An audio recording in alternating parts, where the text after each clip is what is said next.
Baie welkom by vanaand se program Fokus. Ek is Pieter Kloete en my gaste vanaand in die ateljee het ons vir Tanya Heinz. Sy is 'n politieke joernalis by Marula Media. Tanya, lekker om vir jou vanaand op die bank te hê vir die eerste keer. Vir die eerste keer en hopelik nie die laaste keer nie. Dankie Pieter, is baie lekker om hier te wees. En dan telefonies sluit ons aan by professor Koos Milan. Hy is in die Kaap. Prof Koos, baie welkom.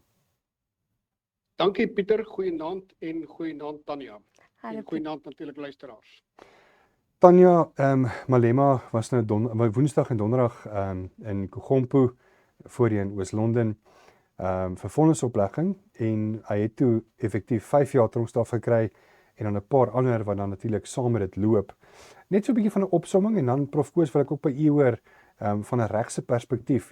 Dink jy hy gaan hiervan af baie sleg wegkom of gaan hy hierso eintlik deur die botter glip? So ek kan dalk begin. Verlede week is hy toe nou gevonnis. Ons weet dat hy in Oktober reeds skuldig bevind is en dit is op 5 aanklagte wat verband hou met die oortreding van die wet op vuurwapenbeheer.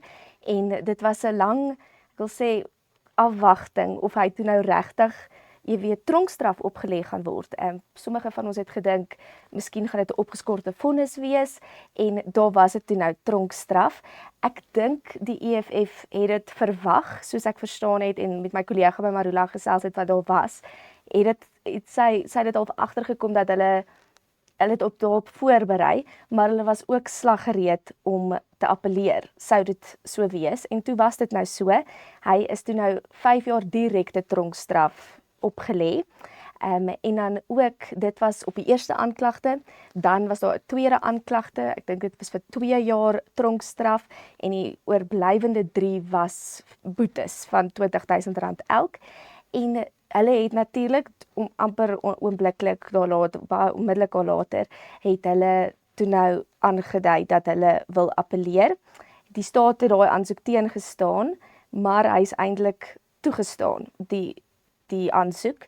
En nou gaan Malema na 'n Hoërhof, die Hooggeregshof, om dit te appeleer.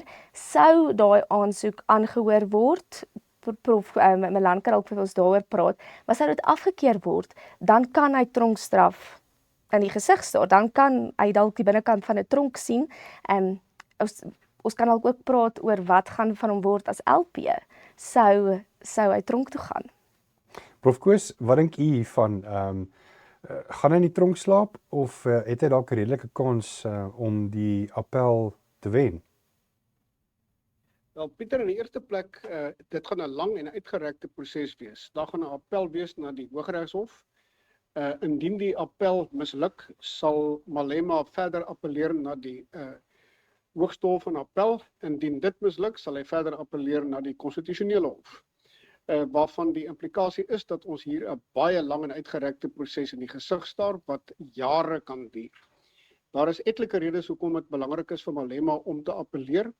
In gevolge artikel 47 van die Grondwet is 'n persoon wat tronkstraf ontvang sonder die keuse van 'n boete oor 'n sekere bepaalde minimum, en ons is oor daai minimum nie bevoeg om sy lidmaatskap as parlementslid op te neem nie, net soos wat dit die geval was met Zuma nagenoeg 2 jaar gelede. Goed, die kanse dat die appel sal slaag is enige iemand se raaiskoot. Ek wil glo dat daar 'n redelike kans is dat die appel met betrekking tot die vonnis sal slaag. Maar nou wil ek die volgende sê, selfs al slaag die appel nie en selfs al gaan Malema tronk toe, is dit natuurlik so dat hy sal nie volle 5 jaar in die tronk deurbring nie. Hy sal waarskynlik voor dit uit die tronk ontslaan word vanweë goeie gedrag ensovoorts. Daar's geen twyfel nie, hy sal hom goed gedra in die tronk en hy sal waarskynlik binne 18 maande op vrye voet wees. Vir 'n tydperk van 5 jaar daarna kan hy dan ook nie sy posisie as 'n parlementslid opneem nie. Maar die vraag is, en daar's nogal bespiegeling daaroor en dit is baie belangrik om dit te berde te bring, is tronkstraf, is 'n vonnis van gevangenisstraf nadelig vir Malema, spesifiek vanuit die oogpunt beskou van sy ondersteuners en potensiële ondersteuners. Het die probleme wat Zuma gehad het met die reg, met die strafreg, hom enigstens benadeel? Die antwoord is allerminst, dit het hom eerder bevoordeel. Dit het die indruk gewek asof hy die slagoffer is van 'n onreg onregverdige proses. Die proses was natuurlik nie onregverdig of onbillik nie, maar dit goed word doeteenvoudig, die kwessies word doeteenvoudig gemanipuleer, as gevolg waarvan die indruk gewek word dat hy die klaaglike, tragiese slagoffer is, dis nou Zuma, van regspleging wat teen hom opgestel is. Ons het dit gesien duidelik in die verkiesingsuitslag in 2024. Dit is eerder so dat Zuma en sy party presteer het as gevolg van die tronkstraf wat hom opgelê is, eerder as dat dit hom benadeel het. En ek wil aan die hand doen dat na alle waarskynlikheid dieselfde met Malema kan gebeur. Ons het nie te doen met 'n regstelsel in Suid-Afrika wat in die algemeen as geregverdig en legitiem beskou word nie. Ons het te doen met 'n regstelsel wat spesifiek wanneer dit 'n uitwerking het, hoe billik en redelik ook al gesien van ons oogpunt beskou, van 'n ander oogpunt beskou, naamlik onder andere van die ondersteunerskorps van Malema, EFF mense ensovoorts, as 'n uiters onredelike en onbillike proses, dat Malema derhalwe uitgebeeld kan word deur sy ondersteunerskorps as 'n slagoffer, as iemand wat eintlik bejammering verdien, en dat dit hom polities eerder kan dien. Dit maak eerder van hom 'n held as enigiets anders. So ons moenie dit noodwendig sien as iets wat teen Malema se belange sal werk nie. Dit hou moontlik uit die parlement uit vir 'n rukkie, maar die parlement is klaarbliklik nie die begin, wel allerminst nie die begin en die einde van die politiek in Suid-Afrika nie. Soos wat ons duidelik sien, Zuma is ook buite die parlement, van waaruit hy 'n baie groot rol speel, en presies dieselfde kan gebeur met Malema. Ek wil nie negatief klink as ek so sê nie, dis doeteenvoudige realistiese omgaan met die politieke realiteit in Suid-Afrika. Ja, so wat jy eintlik sê is dat hy maar net die hele hofstryd gaan uitrek, maar gaan hy éventueel moet tronk toe gaan? Ek bedoel, dit is die groot vraag. Dit is moontlik so, maar wat ek nou probeer uiteensit het dat of hy nou tronk toe gaan of nie, dit beteken nie dis die einde van sy loopbaan nie. Dit beteken nie dis die einde van die EFF se pad in die politiek nie. Trouwens, dit kan juis 'n verdere hulpstoot wees omdat dit van hom 'n slagoffer maak, en omdat dit sy aantrekkingskrag vir sy potensiële ondersteuners en ondersteuners natuurlik groter maak in plaas van minder. Ons leef in twee uiteenlopende politieke en regsrealiteite in Suid-Afrika. Ons kan dit sien as sou tronkstraf vir Malema die einde van sy politieke loopbaan sal wees, en asof dit 'n baie groot terugslag sal wees vir sy politieke party, maar vanuit sy oogpunt en sy potensiële en daadwerklike ondersteuners oogpunt beskou, is dit allerminst noodwendig die geval. Ja, Prof Koos het nog 'n vraag oor Malema. Kom ons sê byvoorbeeld hy het nou nie geappeleer en hy was nou tronk toe. Kan hy nog steeds 'n politieke leier wees ten spyte van dat hy 'n kriminele rekord het, want dit is meer as 12 maande, want hy kan nie meer LP wees nie. En is daar 'n toekoms vir hierdie partye as mens kyk byvoorbeeld soos die Johannesburg, die Action SA is 'n persoon, Herman Mashaba, dis al vir die een-man shows, jy weet, is daar 'n plek in die politiek vir hierdie partye? Goed, ek dink die vraag, Pieter, val uit in twee gedeeltes. Die eerste een wat betref Malema hulle. Is daar plek vir 'n politieke party indien die leier buite die parlement is, indien die leier selfs in die gevangenis is? Wel, ons het 'n baie lang geskiedenis daarvan. Waarskynlik een van die mees suksesvolle politieke leiers in die geskiedenis van Suid-Afrika is oud-president Mandela, en hy was 27 jaar lank aan die tronk. So, dit versterk jou posisie in die politiek, eerder as dit noodwendig jou posisie verswak. Dit beteken nie jou posisie is onmiddellik versterk buite die tenminste in die parlement, of wat die geval ook al mag wees nie, maar in die algemeen is jou posisie inderdaad versterk. Dieselfde kan inderdaad, of iets soortgelyk kan met Malema gebeur. Hy kan in die gevangenis wees, maar sy posisie as politikus kan inderdaad versterk.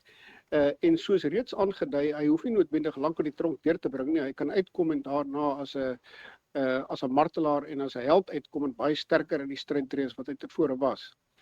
Met betrekking tot die ander politieke partye, kyk, wat gebeur is dat jy in die persoon van Mmusi Maimane, in die persoon van van die 3 mense wat betrek was by die eenheid van die 3 klein politieke partye. Ekskuus, help my net gou met die naam van die ander ene. Was dit Herman Mashaba? Dit was nee, was nie Herman Mashaba nie, dit was 'n ander man. Hy is die voorsitter van die Finansiëskomitee in die parlement, Zibi. Dis Zibi en Maimane en dan die Good Party wat kragtig saamgesnoer het. Kyk, daai politieke partye is eintlik maar gebou rondom die bepaalde persone en in al 3 gevalle is dit persone wat eintlik hulle self oorskat het.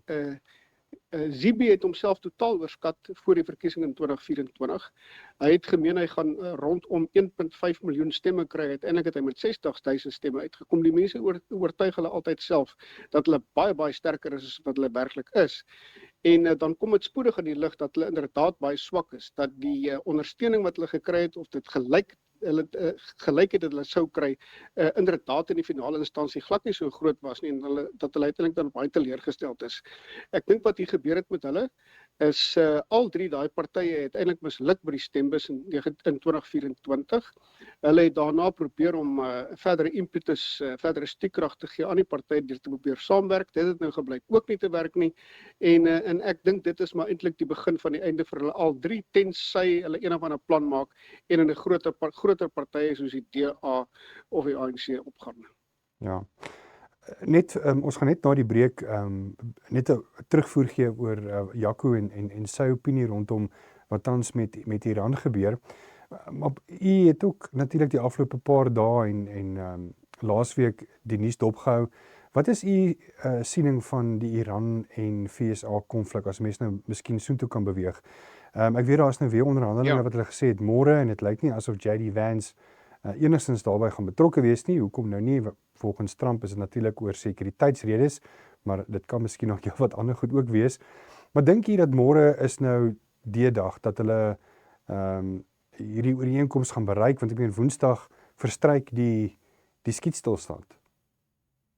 Ja, Pieter, dit is sekerlik 'n baie belangrike dag môre, juis vanweë die verstryking van die skietstilstand oormôre.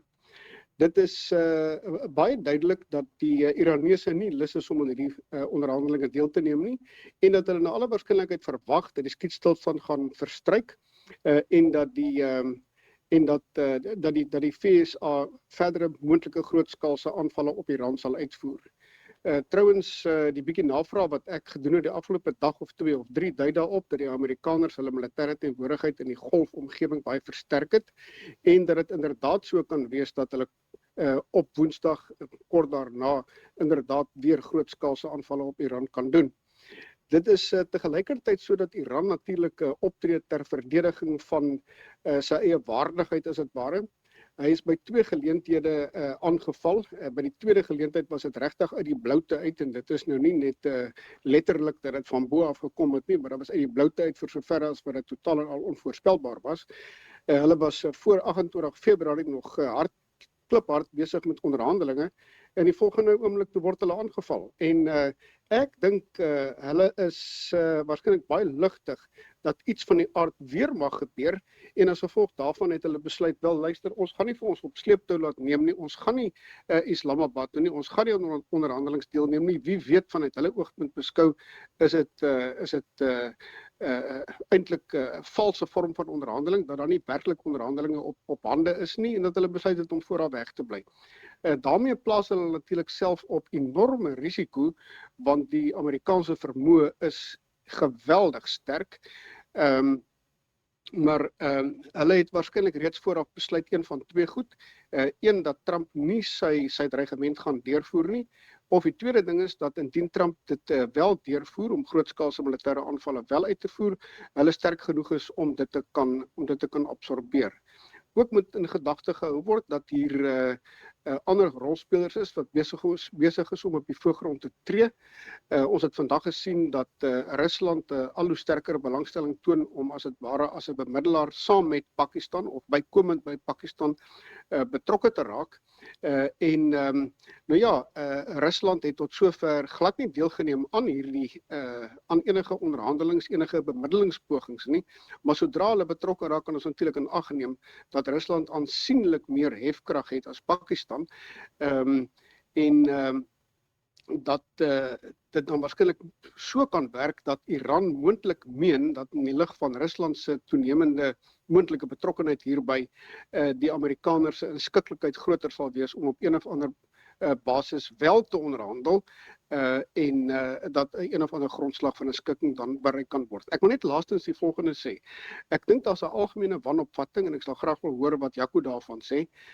Kyk, die opvatting van die Amerikaners was dat Amerika betreklik vinnig daarin sou slaag om Iran tot een of ander vorm van oorgawe te dwing.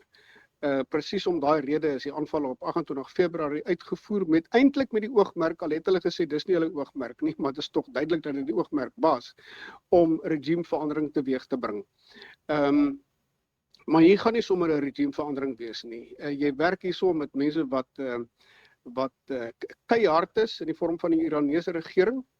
Ons weet dit uit hulle optrede en hulle gaan definitief nie sonder meer of te maklik toegee aan Amerikaanse aandrang of Amerikaanse eise tot wat ook al nie om toegewings te maak met betrekking tot hulle kernprogram, maar veral meer belangrik soos wat dit vir my lyk, ook op grond van die leeswerk en die navraag wat ek gedoen het, dat hulle nie bereid sal wees om enige toegewings te maak met betrekking tot hulle missiel vermoë nie en ook nie met betrekking tot hulle hommeltuig vermoë nie.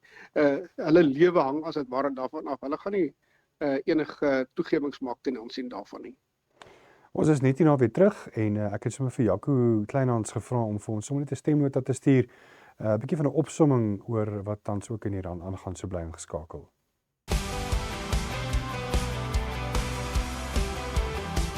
Dit lyk my is nog steeds 'n bietjie van 'n tegniese probleem met die stemnota van Jaco. Ons gaan kyk of ons daarby kan uitkom. Maar ek wil tog nou 'n bietjie oorbeweeg weer 'n bietjie plaaslik, die DA. Tanya, ek wil 'n bietjie by jou hoor. Jy berig nogal redelik baie gereeld oor die DA en die VF+ en weer die ander politieke partye. Maar die DA met Jordani Lewis wat nou ook die nuwe federale leier is, het so 'n bietjie van 'n nuwe energie in die politieke spel ingebring. Vertel my 'n bietjie meer oor wat jy dink hy gaan bereik en ook die mense wat hy nou aangestel het om ook dan die DA te versterk in die parlement. So ek dink jy is heeltemal reg as jy sê dat hy 'n bietjie 'n nuwe energie en 'n ander dinamika tot die party gebring het. So die DA het nou net hulle 3-jaarlikse federale kongres gehad en daar is 'n hele nuwe leierskap verkies en ons het vreeslik, dit voel amper mense het vreeslik daarop gehamer, maar dit was die grootste nuus van daardie naweek is dat John Steenhuisen en Helen Zille al 2,5 afstand gedoen het van hierdie posisies wat hulle so lank beklee. Hulle is sinoniem met die DA en hier kom 'n nuwe leierskap in, waaronder Jordani Lewis, hy's 39 jaar oud. Hy's nog steeds die burgemeester van Kaapstad en hy hou vol dat hy albei gaan doen, maar ek dink die groot ding waar hy nou inleen is presies dit wat John Steenhuisen oorgekap is dat John Steenhuisen is vreeslik gekritiseer omdat hy DA-leier gebly het, maar ook 'n kabinetspos beklee het in die portefeulje van landbou en dit so half gevoel het, jy weet, hy iewers het hy die pap op die grond laat val. Dit was net te veel werk. Baie mense het gesê hy's gekoopteer. Jy weet, hoe is jy 'n partyleier, maar jy's ook in die portefeulje van landbou en jy werk daar saam met die ANC. So ek dink dis die groot ding wat Jordan bring vir die party. Hy is heeltemal onafhanklik van die RNE en dit is definitief hoe hy dit wil hou. So ons het vandag kon ons bevestig dat hy byvoorbeeld een van sy eerste groot besluite wat hy gemaak het as die nuwe federale leier is om ek wil amper sê sy beheer oor die DA se ministers en adjunkministers uit te deel, dat hy nie beheer het daaroor nie. So hy het gevra dat Leon Schreiber, wat minister van Binnelandse Sake is, en Ryan Coetzee, die party se hoof van strategie, hy het hulle gevra om namens hom hierdie kabinetskoukus te koördineer. So daai twee gaan nou al verantwoordelik wees vir die DA se 6 ministers en 6 adjunkministers. En ek dink dis baie slim van hom. Dit skep daai afstand wat nodig is vir hom om as 'n federale die partyleier te wees. En om onafhanklik te bly. Ek weet hy het sy eerste week as die partyleier het hy met Ramaphosa vergader, natuurlik, hy sal moet, maar hy het voordat hy nog verkies is vir my gesê, jy weet dat die Ramaphosa gaan nie sy baas wees nie. So ek dink dis iets wat hy regtig nou doelbewus doen. Hy is die leier van die DA. Die RNE is ongelooflik belangrik vir die DA, maar hy het daai half nou in die hande van Leon Schreiber en Ryan Coetzee gegee. Ons weet nie presies wat dit gaan behels nie, maar soos ons verstaan gaan hulle nou die kabinetskoukus koördineer. Prof Koos, wat maak u van die skuwe? In die eerste plek, dit lyk asof daar in die algemeen in die DA 'n ongemak is met Steenhuisen. Ek dink daar behoort 'n ongemak te wees met Steenhuisen. Hy is nie suksesvol in die portefeulje van die departement van landbou nie en hy behoort wat my betref uit die pos verwyder te word.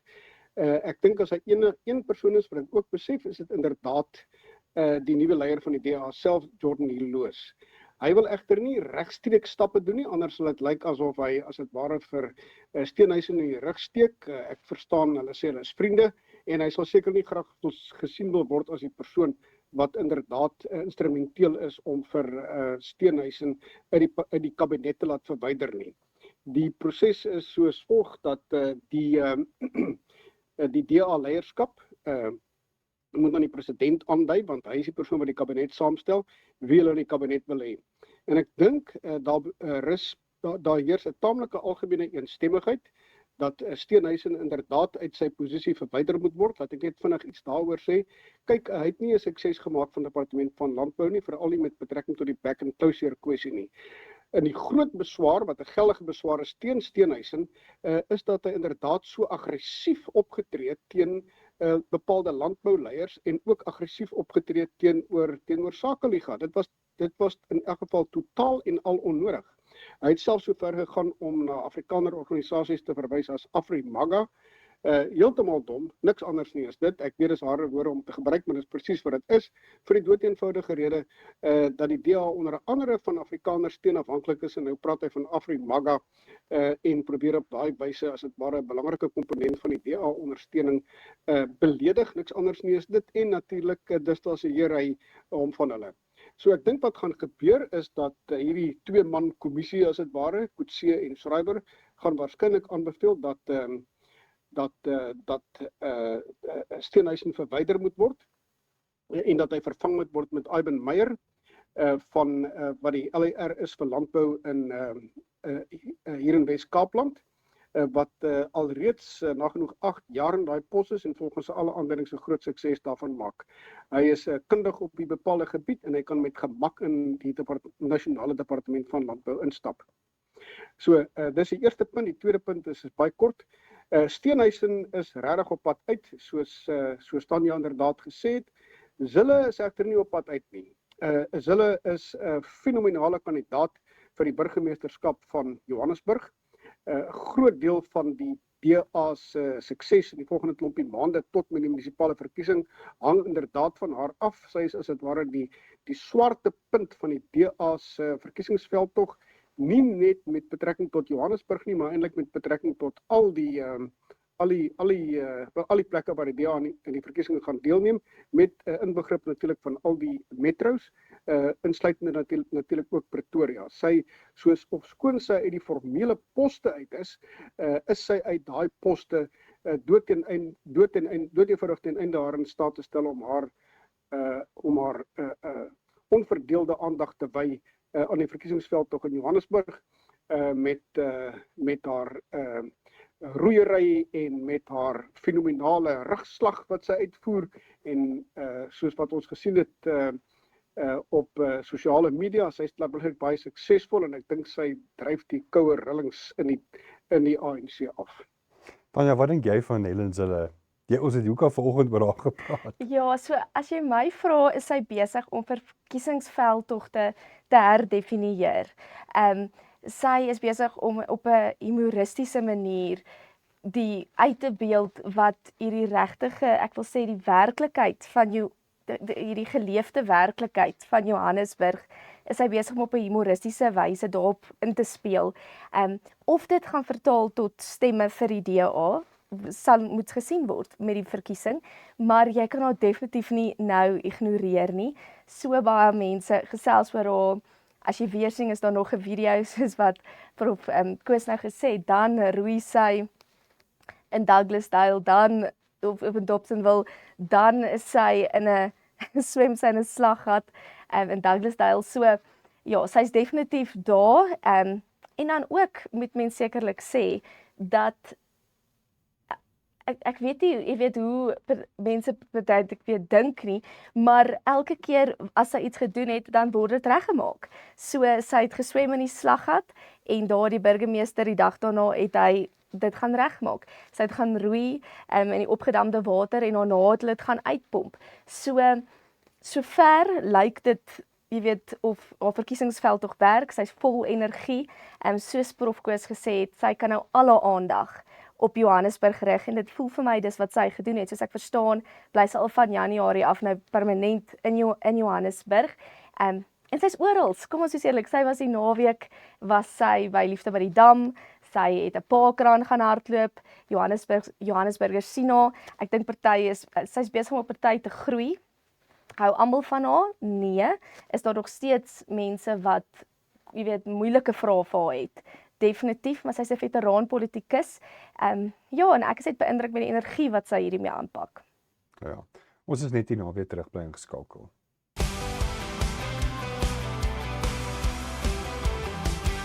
Welkom terug by Fokus. Ek is Pieter Kloete. My gaste vanaand is Tanya Heinz. Sy's 'n politieke joernalis by Marula Media en ook Prof Koos Malan, is 'n genoot by Sakeliga.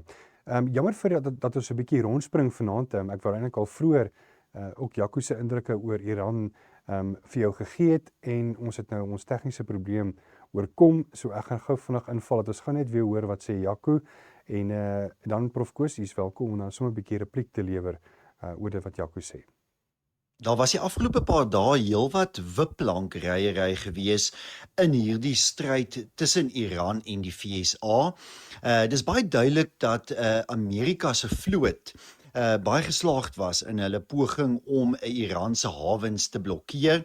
Daardie blokkasie was grootendeels suksesvol en het daartoe gelei dat Iran se uitvoere en selfs invoere in 'n groot mate afgesny is. En dit het geweldige ekonomiese druk op die regime in Teheran geplaas. Vir die eerste keer het hulle toe in die naweek nogals 'n wesenlike toegewing gemaak en dit was om die seestraat van Hormuz tydelik oop te stel en te sê dis heeltemal veilig om daardeur te beweeg.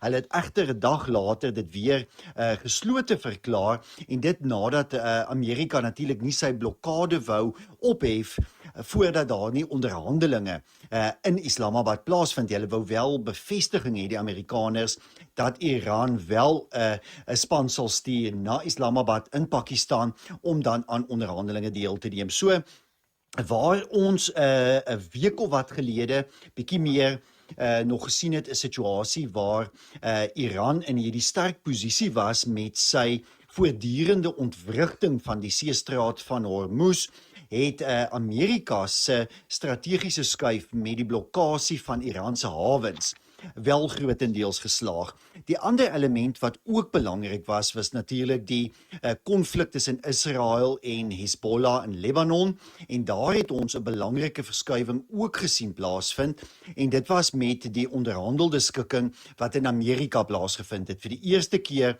in baie jare het die regerings van Israel en Libanon om die tafel gesit. Hulle het ooreengekom om saam te werk aan die beveiliging van die suide van van Libanon en uiteindelik die ontwapening van Hezbollah. Nou daardie skietstilstand ooreenkoms is steeds baie wankelrig. Daar was oor die naweek steeds ongelukkig skermutselings in die suide van Libanon, maar dit lyk steeds of al die partye wel verbind is. Om dit meer permanent te implementeer en waarskynlik onder internasionale druk, ook van die Amerikaners, ook van ander rolspelers in die streek en natuurlik Hezbollah wat en nie meer die soort van steun geniet van Iran wat hy in die verlede gehad het nie, die soort van militêre, logistieke steun met intelligensie ensovoorts. Dit het in 'n groot mate opgedroog. So 'n mens moet hoopvol bly dat hierdie konflik in Libanon ook uiteindelik opgelos kan word as 'n onderdeel van 'n groter proses. Rondom die seestraat van Hormuz is dit belangrik om te verstaan dat daar eintlik verskillende bane is, as mens dit bane kan noem, waarin skepe kan beweeg deur hierdie smal seestraat wat op 'n punt omtrent maar 16 km breed is. Daar is 'n algemene baan aan die suidekant nader aan die grens met Oman waar skepe eintlik in die verlede dikwels deur beweeg het en dit is nou die baan wat onveilig gemaak is deur Iran met die plasing van sogenaamde seemyne wat natuurlik ploftoestelle is wat onder die water geplaas word en as 'n skip oor dit beweeg ontploffing kan veroorsaak. So daardie seemyne is daar geplaas en dit veroorsaak dat skepe wat wel deur die seestraat van Hormuz wil beweeg dan aan die noordelike kant baie naby aan Iran in 'n baie smal gebied moet deurbeweeg wat dit vir 'n baie beperkte getal soldate van Iran met klein bootjies moontlik maak om al hierdie skepe voor te keer. Nou die Amerikaanse weermag het die afgelope paar dae begin om daai suidelike baan skoon te maak en hulle gebruik gevorderde hommeltuig tegnologie. Dit is radarstelsels wat gekoppel word aan hommeltuie wat dan hierdie seestraat skandeer en dan hierdie seemyne opspoor en hulle dan ook onskadelik stel. So daar word reuse werk die afgelope paar dae gedoen om daardie seemyne uit te skakel sodat daardie baan weer oopgestel kan word. Dit gekombineer met duidelik Iran se bereidwilligheid om hieroor te skik. Ons het nou die skuwe gesien hier by Vrydag. Daardie bereidwilligheid om dit te doen, skep wel hoop. Nou daar was vandag baie sprake vorentoe en agtertoe oor gaan onderhandelinge plaasvind, gaan dit nie plaasvind nie. Die Amerikaners wat duidelik gereed was daarvoor, die Amerikaanse adjunkpresident J.D. Vance wat onderweg was na Islamabad, 'n reuse luukse hotel in Islamabad wat ontruim is, 20,000 polisielede van Pakistan wat reeds oor die naweek ontplooi is en dit lyk tog nou vanaand dat daar 'n duidelike bevestiging is dat Iran ook 'n afvaardiging sal stuur môre. So daar vind 'n tweede ronde van 'n vredesonderhandelinge plaas. Dit lyk of die partye baie nader aan mekaar beweeg het. Shehbaz Sharif van Pakistan wat heelwat werk die afgelope week of wat gedoen het. Hy was in Saudi-Arabië, hy het Qatar besoek, hy het Turkye besoek, verskeie Arabiese lande se inkoop gekry in 'n moontlike ooreenkoms. Daar's met baie partye gepraat. Met ander woorde, heel wat werk is gedoen voor hierdie tweede ronde van vredesonderhandelinge nou in Islamabad kan plaasvind. So ons moet hoopvol bly. As ons kyk na oliepryse, is dit interessant om te sien wat oor die naweek gebeur het. Toe die Iraanse regering aanvanklik aangekondig het dat die seestraat van Hormuz kan heropen, het die olieprys letterlik binne 'n baie kort tydjie met tussen 10 en 15% gedaal. Hy was op 'n stadium selfs byna 20% laer gewees, maar toe hulle natuurlik oor die naweek weer sê nee, die seestraat is nou weer gesluit, het hy weer opgeskiet. Dit wys vir ons hoe maklik die olieprys reageer op uitsprake en dis iets wat al vir dekades die geval is. Die olieprys is 'n kommoditeit wat baie makliker en baie vinniger reageer op politieke gebeure. Dit beteken ook dat sou ons 'n skikking kan kry in Islamabad, die kans dat daar is vir 'n baie skielike skerp daling in oliepryse. Ek bly steeds oortuig daarvan dat dit die mees logiese uitweg is, dat dit is wat in almal se belang is. In Suid-Afrika sien ons geweldige druk in verskeie sektore weens die hoë oliepryse En ons moet dus hoopvol bly dat die Amerikaners weet presies waarmee hulle hier besig is, dat die Pakistanis goeie bemiddeling die afgelope tyd gedoen het, dat die inkoop van verskeie Arabiese lande verkry is en dat ons uiteindelik 'n skikking kan kry wat die regte oogmerke bereik en daardie oogmerke wat uiteindelik 'n veiliger Midde-Ooste met sekerheid vir meer partye bied, 'n Midde-Ooste waar Iran nie kan voortgaan om 'n skrikbewind te voer soos die afgelope dekades met sy proksies nie, 'n Iran wat terugkeer en moet herbesin na hierdie reuse militêre skade wat hy gelei het. En dat daar dis 'n gesonde balans in die streek kan kom. As jy luister na die golflande, die Arabiese lande, dis wat hulle wil sien. Hulle wil herstel van dit sien. En dan natuurlik 'n stabiele seestraat van Hormuz waar die olie en gas en kunsmis en ander dinge kan beweeg sonder dat Iran dit altyd as 'n soort van wapen teen amper die res van die wêreld kan gebruik. Kom ons wees hoopvol dat die tweede ronde van onderhandelinge in Islamabad presies dit vir ons kan aflewer en dat daar hopelik in 'n soort van vredesooreenkoms langtermyn gevolge kan wees wat uiteindelik is tot voordeel van die mense van Iran wat graag verandering wil sien gebeur, die lande van die Midde-Ooste, sekerheid kan gee vir Israel wat oor jare deur die proksies van Iran voortdurend in 'n bestaanskrisis verkeer het en dat al hierdie belange uiteindelik wel binne 'n ooreenkoms gebalanseer kan word. Dis Jaco Kleinhans en hierdie was 'n stemnota wat hy vir ons opgeneem het. Prof Koos, enige laaste kommentaar oor Iran? Ja, Pieter, daar's inderdaad heel wat te sê. In die eerste plek, die vooruitsig op hierdie stadium sou gewees het dat Iran reeds in 'n baie sterker posisie moes gewees het. Wat ten minste 'n baie swakker posisie moes gewees het, verskoning. Wat egter nou weer gebeur is dat Iran se bedingingsposisie klaarblyklik heel wat sterker is as wat die vooruitsig was. Dit is so dat Iran deur ontwrigtende optrede in die straat van Hormuz en elders inderdaad steeds die olietoevoer kan vertraag, die hele oliemark kan ontwrig met nadelige gevolge nie net vir die Verenigde State nie, maar spesifiek nadelige gevolge eintlik vir die hele wêreld en natuurlik ook vir homself. Maar hy het dit uit die aard van die saak in ag geneem en ons moet net weet dat wanneer ons werk met Iran, jy weliswaar werk met 'n radikale regering, maar 'n radikale regering wat steeds rasionele besluite neem. Die besluite is behoorlik oorweeg. Hy kan byvoorbeeld selfs indien die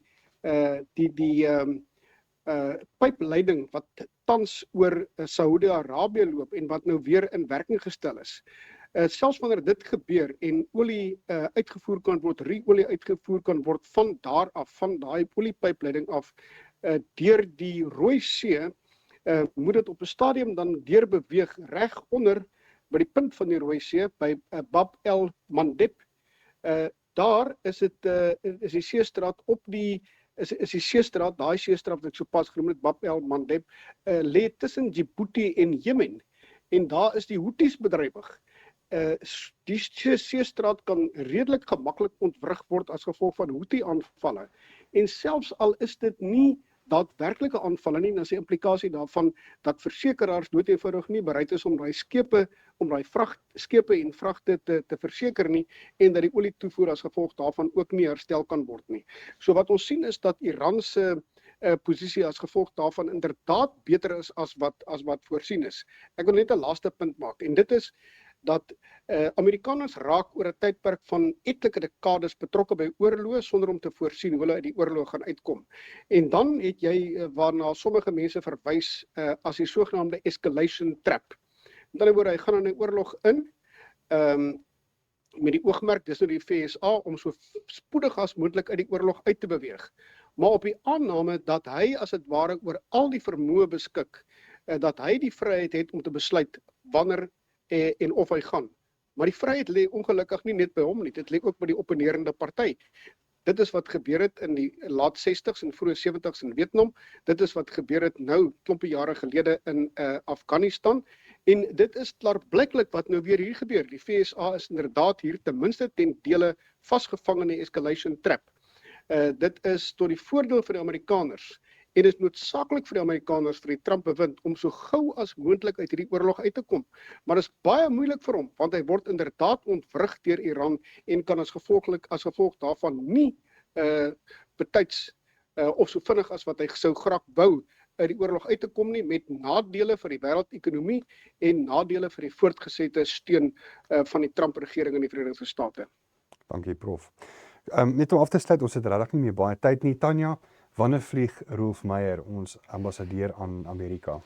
So wat ek vir jou kan sê Pieter is ek weet nie want die regering weet ook nie. So ek het net vandag het ek vir Vincent Magwenya, president Cyril Ramaphosa se woordvoerder, vir 'n datum gevra en hy het vir my gesê Tanya, ek weet nie, daar's lyk my 'n administratiewe proses aan die FSA se kant wat nog afgehandel moet word. Ek het ook vir Clayson Monyela gevra by Durban en hy het vir my gesê dis nog early days, soos wat hy het gesê het. So ja, die tyd sal leer. Ek dink ons weet met Brent Bozell het dit ook maande gevat vanaf hy aangekondig is as die FSA se ambassadeur in Suid-Afrika totdat hy hier geland het en in Pretoria aan die gang is. Daar gebeur baie dinge. Brent Bozell moes eers sy geloofsbriewe hier kom oorhandig aan die president voordat hy regtig sy pligte kon opvat. So ons kan nog nie sê wanneer Rolf Meyer na Washington vertrek nie, maar ja, ek dink ons gaan nog baie daaroor lees. Ek dink ons gaan nog baie daaroor praat. Nou ja, dis al waarvoor ons ongelukkig tyd het. Prof Koos, baie dankie vir die tyd daar uit Kaapstad uit. Ons waardeer. Sekerlik. Prof Koos is 'n genoot by Sakeliga. En dan natuurlik hier in die ateljee, ons het Tanya Heinz, eerste keer op ons Fokusbank. Baie dankie Tanya. En sy is 'n politieke joernalis by Marula Media. Baie dankie dat jy saamgeluister het. Onthou hierdie podsending sal ook op stroomdienste beskikbaar wees en ook op YouTube. So deel gerus met jou vriende en teken in op Pretoria FM se YouTube kanaal. Tot volgende week.